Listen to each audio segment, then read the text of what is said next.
It's throwback week here at footballgameplan.com, where football makes sense. I'm memory hunters are of the playbook. Bring you an NFL Week 4 preview between the Oakland Raiders and the Denver Broncos. So let's look at some keys to victory for both teams, starting with the Denver Broncos. I look at the secondary as a big matchup for the Denver Broncos. I think these guys can man up, play close to the line of scrimmage, play press versus the Raiders wide receivers and take away the quick passing game. The question I have is about the linebackers. Can they play downhill versus the Raiders rushing attack? The Raiders seem to have found some life running the football last week versus the Pittsburgh Steelers. If they can't do so, guys like Steven Johnson and Wesley Woodyard, this is going to be a long day for the Broncos defense as far as stopping the run. But when you look at the offensive side of the football, the only thing that has to be said is that they got to get back to what made Peyton Manning special. I think they can do so. Let's go inside the labs and see how they can get back to basics. I think the Denver Broncos can have some success versus the Oakland Raiders if they go to an ace formation. And it's almost getting back to what Peyton Manning used to do within the first 5 years or so when he was with the Indianapolis Colts, which is why that play action was so deadly. The reason why I like the ace, you're balanced on both sides. You have two tight ends, so you force the defense to play a certain way. So now you got equal over here, equal over there. You got four guys to defend over here, four guys to defend over there. And I like this formation. I think this can have a huge effect on that Raiders defense because you widen everything out and you take advantage of the individual matchups. And let's be honest, these receivers, Demaryius Thomas and Eric Decker, they're big and physical guys. They probably would do better out of a base set like this. And let's say you want to run this stretch out here, this outside zone. You want to run this zone. Peyton Manning opens up and play action pass, so he drops back.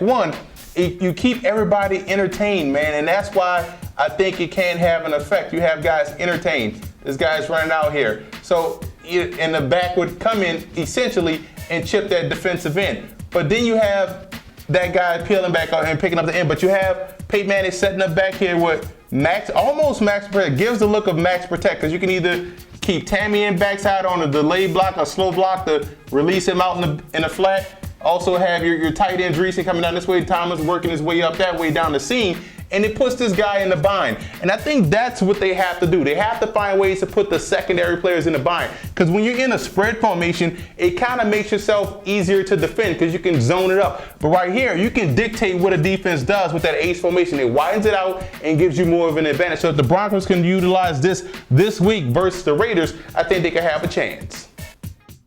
Now let's move over to the Oakland Raiders. You look at the interior defensive line, Tommy Kelly and Richard Seymour. They're going to have huge games this week. Why? Because to stop the spread offense, as far as the passing spread offense, you got to get pressure from within. And that way you can occupy those blockers on the interior and get one-on-one opportunities. And they need that because they struggle getting to the quarterback, only 3 sacks so far this season. So I look at defensive coordinator, man. He has to come in there, Jason Tarver, he has to come in there and make sure he has creative blitzes dialed up to get after Manning. And Rolando McClain has to be the quarterback of that defense. He got to make the right calls, got to get everyone in position to make plays. But offensively, I think they can get the running game going, and I want them to get more creative utilizing Terrell Pryor in the red zone. So let's go back into the lab and see how they can do that this week.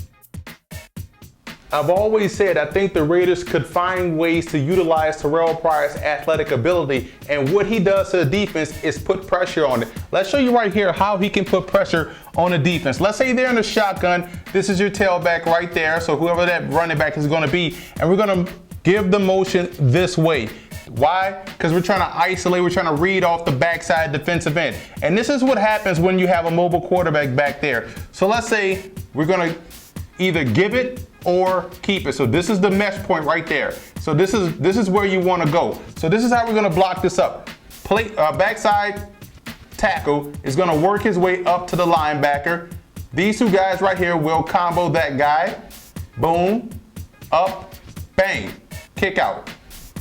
So it's big on this side. Combo the backside defensive tackle.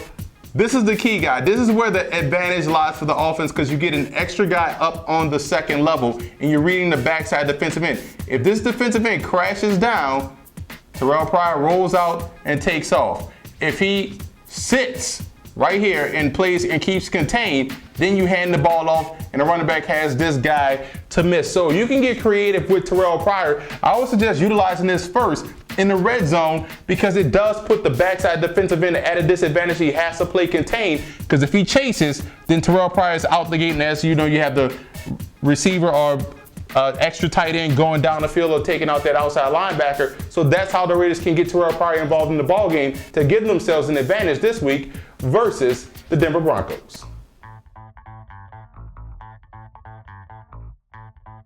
Now let's look at the personnel breakdowns in this matchup. You see where the Raiders have some strength. I love their receivers. I love their running backs and their offensive line.